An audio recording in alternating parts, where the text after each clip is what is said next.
자꾸 공구가 하나씩 추가가 되네요. 요번에 또 공구를 하나 샀어요. 이번에는 플라즈마를 하나 샀거든요. 밑에 그 용접기 메이커랑 똑같은 내셔널 시스템으로 장만을 했어요. 그냥 내셔널 시스템이 그냥 손에 익어서, 그래서 공장도 근처에 있고 해서, 그래서 겸사겸사 내셔널 시스템으로 공구를 다 맞추고 있어요. 뭐 깔맞춤이죠. 일단 얘는 이것도 제가 공장에 직접 가서 40만원 주고 구입했어요. 한번 열어볼게요. 요 설명서랑 에오스 연결하는 어댑터하고 레귤레이터 물 빼는 그런 호수 같아요. 아이고 무겁다. 우와, 토치 기네요. 뭐 엄청 기네. 호수는 일단 요렇게 생겼고요. 버튼 있고, 버튼은 똑딱이. 그리고 뒤에는 요렇게 에어 들어가는 부분, 그 다음에 스위치, 그리고 요게 파일럿 연결선인 것 같아요. 껍데기는 이렇게 가죽 커버로, 이렇게 가죽 냄새가 나요. 가죽으로 돼 있어요. 이게 범퍼. 이거는 대고 이렇게 지나가는 자를 때 쓰는 어댑터. 그리고 앞에 세라믹 요 뭐라고 카바, 뭐 노즐 뭐 하여튼 이렇게 들어있네요. 그리고 요 어스선. 이거는 원래 구성품은 아니고 내셔널 시스템 사장님이 서비스로 끼워주신 거예요. 사장님 잘 쓰겠습니다. 엄청 가볍진 않아요. 한 손에 들리긴 하는데 그렇다고 엄청 가볍진 않거든요. 느낌이 대략 그래도 한 10kg 근처까지는 안 가겠나 싶긴 한데 10kg까지는 안 될 것 같고 하여튼 근처는 될 것 같아요. 조금 무겁긴 해요. 용접기보다 좀 더 무거운 느낌? 일단 전면은 이렇게 생겼고 옆에는 뭐 똑같아요. 그래서 역시 내셔널 시스템이라 색깔은 이쁘죠. 여기 에어 호스 꽂는 요 순놈이 나와 있고, 요 전원 있고, 냉각팬, 그리고 드레인. 이거는 제가 사양서 해보니까 드레인이 자동으로 배출된다고 되어 있더라고요. 일단 드레인을 꽂아줄게요.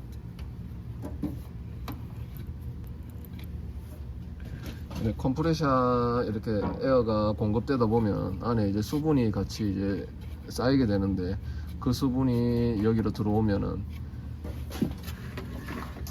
여기 이제 안쪽에 있는 레귤레이터에 이제 수분이 걸러지게 돼 있어요. 그래서 그 수분이 차면 자동으로 이제 배출되는 방식이거든요. 그리고 내셔널 시스템 이거의 좋은 점은 요 레귤레이터가 요 안쪽에 내장이 돼 있으니까 뭐 파손 위험은 조금 작겠죠. 시중에 많이 파는 20만원대 제품 보면은 이 레귤레이터가 이쪽 바깥쪽에 나와 있어요. 그래서 아무래도 좀 파손의 위험이 있는데 이건 안쪽에 있으니까 파손 위험은 없어요. 여기에 접지를 꽂고, 여기에 에어선,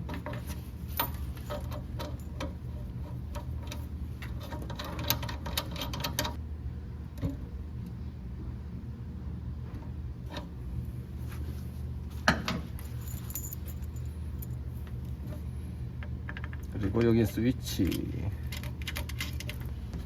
그리고 여기 이제 파일럿.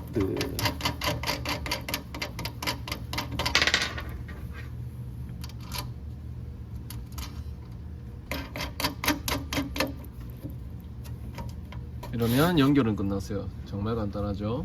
그래서 이 에어 호스를 만들어 줄 거예요. 이게 8파이짜리 호스거든요. 아이고 날이 추워서 잘 안 들어갈 땐 요렇게 불로 조금 찢어주면 그래도 좀 쉽게 들어가요.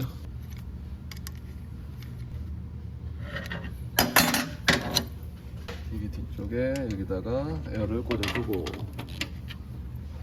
에어를 연결하면 레귤레이터 게이지가 이렇게 올라가요. 조절은 이렇게 당기고, 왼쪽으로 돌리면 에어를 이렇게 내려가고, 오른쪽 돌리면 이렇게 에어가 올라가요. 저는 일단 한 5kg 정도 맞춰줄게요. 다 됐으면 다시 눌러 잠그고, 이 전원을 넣어보면 지금은 팬이 안 돌아가서 조용하네요. 작동하면 팬이 돌아가나? 터치를 눌러보면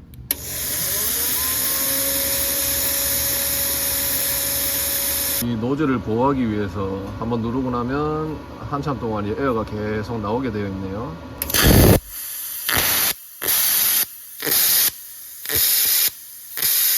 한번 누르면 에어 나오고, 가만 누르고 있으면 이렇게 플라즈마가 나와요. 그리고 후기 에어가 이렇게 노즐을 계속 식혀주는 역할을 하고, 모드를 보호해야 되니까 얘가 한참 나오네요.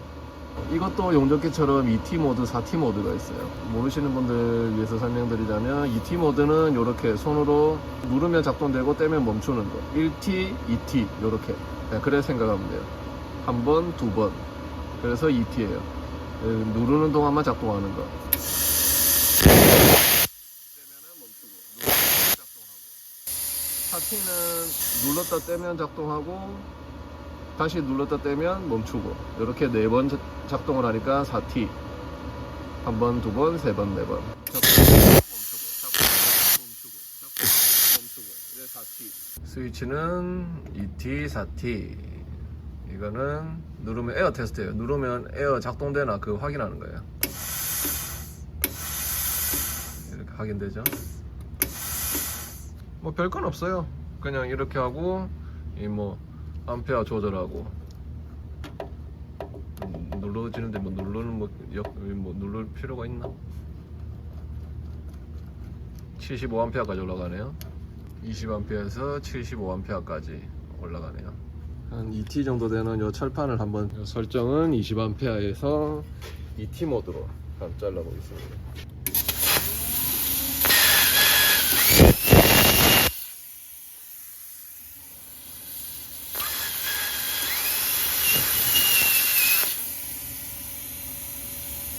조금 약하다.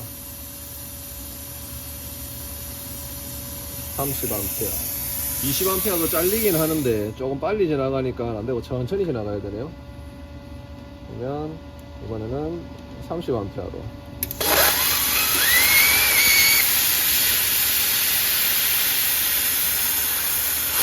오, 그냥 뭐 종이짝 잘리듯이 잘리네.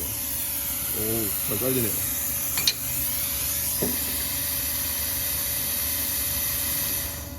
제가 철판 가지고 있는 게 얼마 없어서 이게 몇 T고? 8T짜리 8T 철판도 한번 잘라볼게요. 조금만 이렇게 대각으로 한번 잘라보자. 8T니까 한 50A 정도 줘볼까? 한 50A로 설정해 놓고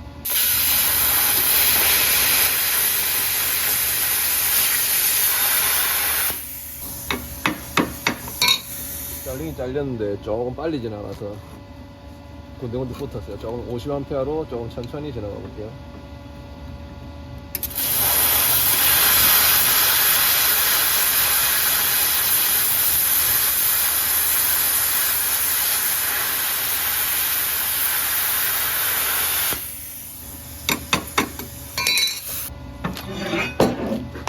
절단면은 이렇습니다. 제가 좀 너무 빨리 지나간 것 같아요. 일단 뭐 잘리긴 잘 잘리네요. 플라즈마니까 당연히 뭐 잘 잘리겠지. 그러면 이제 마지막으로 요 알루미늄 하나 있는 거 얘 한번 잘라볼게요. 얘는 12T.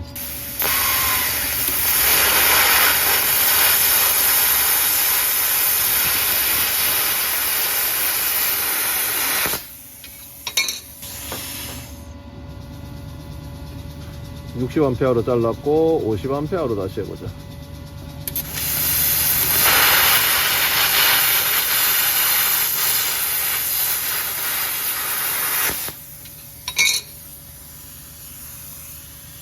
빨리 60A 해야 되겠다. 60A.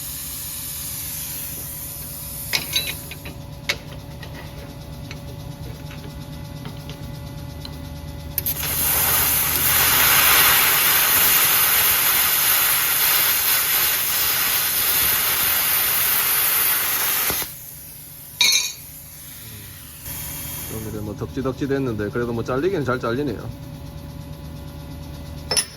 한번 작동하고 났더니 뒤에 안에 팬이 엄청 오랫동안 돌아가네요. 앞으로 바람이 엄청 세게 나와요. 바람이 앞으로 엄청 세게 나오네요.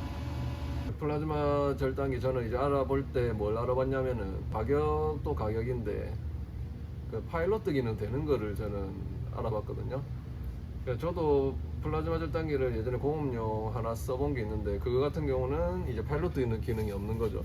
그거는 이렇게 버튼을 이렇게 눌렀을 때 안 나오고 에어만 나와요. 그러니까 이렇게 딱 대놓고 접지가 됐을 때 이렇게 딱 눌렀을 때 이제 그때 이제 불꽃이 튀거든요.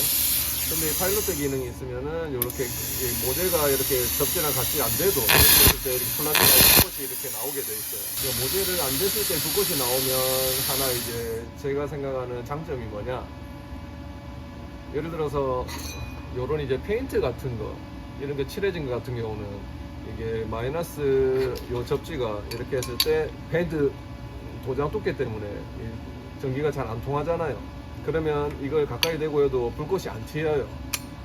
근데 얘 같은 경우는 불꽃이 그냥 접지 없어도 불꽃이 지가 튀니까 이런 거 같은 거 페인트 같은 거 있는 거 할 때 그냥 지나가면 그 불꽃이 나옴으로 해서 페인트를 먼저 태워버리겠죠. 그렇게 해서 페인트를 따로 그라인더로 갈아내거나 그런 거 할 필요 없이 그냥 바로 이렇게 쫙 하면은 잘리니까 그게 아주 편리해요. 그래서 저는 뭐 파일럿 기능 있는 거 요거를 샀거든요.